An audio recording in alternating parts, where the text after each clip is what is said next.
जनता party के जिला अध्यक्ष जी के द्वारा बोला गया कि कमलनाथ जी चाइना के दलाल हैं और उनका पुतला दहन किया गया। इस पे आप क्या कहना चाहते हैं? देखिए, इस बात पे मैं कहना चाहता हूं पहले, सूख बोलत बोले चलने का बोले जिक्र 36 छे जो हमारे प्रदेश अध्यक्ष पूर्व मुख्यमंत्री आदरणीय श्री कमलनाथ जी, इतने दिन का राजनीतिक इतिहास उनका कभी दागदार हुआ ही नहीं। उन पे मिथ्या आरोप लगाना ये साबित करता है कि 24 विधानसभा की जो उपचुनाव होने हैं उसमें भाजपा घुटने टेक ली है। उनको ये लगने लगा है कि जो 56 इंच का सीना बताते थे वो चाइना के सामने मुख दर्शक होकर बैठ गए।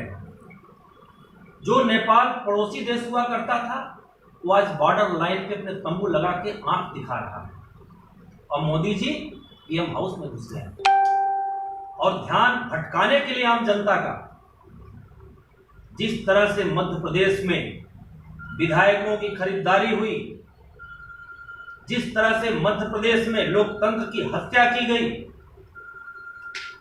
जनता के द्वारा चुनी हुई सरकार को गिराया गया और गिराने के बाद जिन विधायकों से सौदे किए गए मंत्री बनाने के, और इनमें आपस में इतना विवाद है कि आज तक मंत्रिमंडल का गठन नहीं कर सके, वो लोग ये बात कह रहे हैं।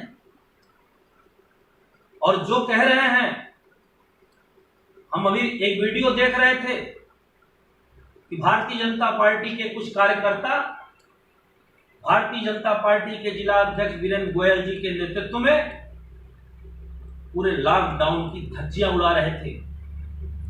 पुलिस प्रशासन इतना मुखदर्शक बन के क्यों बैठा है? अरे मैं पूछना चाहता हूं पुलिस प्रशासन से कि क्या यही होता है? पूर्व मुख्यमंत्री का पुतला जलाया जाए, आप एक भी उसमें हस्तक्षेप ना करें, कोई सोशल डिस्टेंसिंग का उसमें पालन नहीं कर रहा है।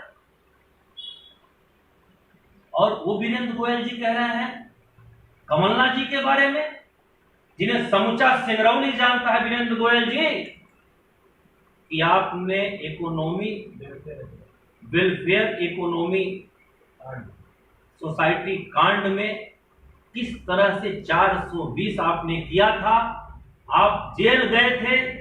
इस समूचे सिंगरौली को पहले आप जवाब दें, फिर कमलनाथ जी पे उंगली उठाएं, अपने गिरेबान में झांकें।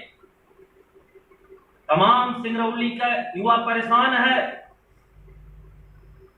खुलेआम सिंगरौली के आम युवा से पैसे लेकर इस भाजपा के शासन में कंपनियों में नौकरी दी जा रही है।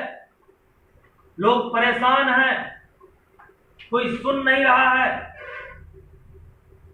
और जिसका साफ सुथरा चेहरा हो, जो इतने दिन की लंबी राजनीति किया हो, और जब उन 24 सीटों पर आपकी जमानत जब्त करने की स्थिति हो तो आप ध्यान भटकाने की बात कर रहे हैं।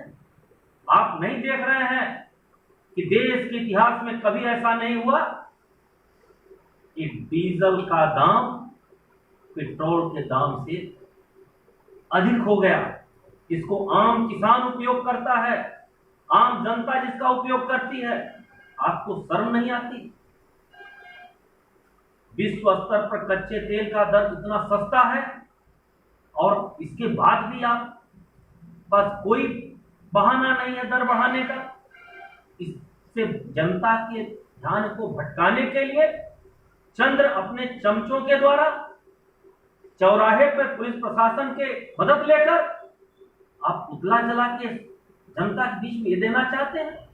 जनता सब कुछ जानती है और जनता ये जवाब आपको देते रहेगी। और वीरेंद्र गोयल जी, पुनः आपसे कहता हूं कि पहले अपने गिरेबान में जाके आप, जिस केस में आप जेल गए थे वो 20 का केस था, आपको मैं प्रमाण देता हूं।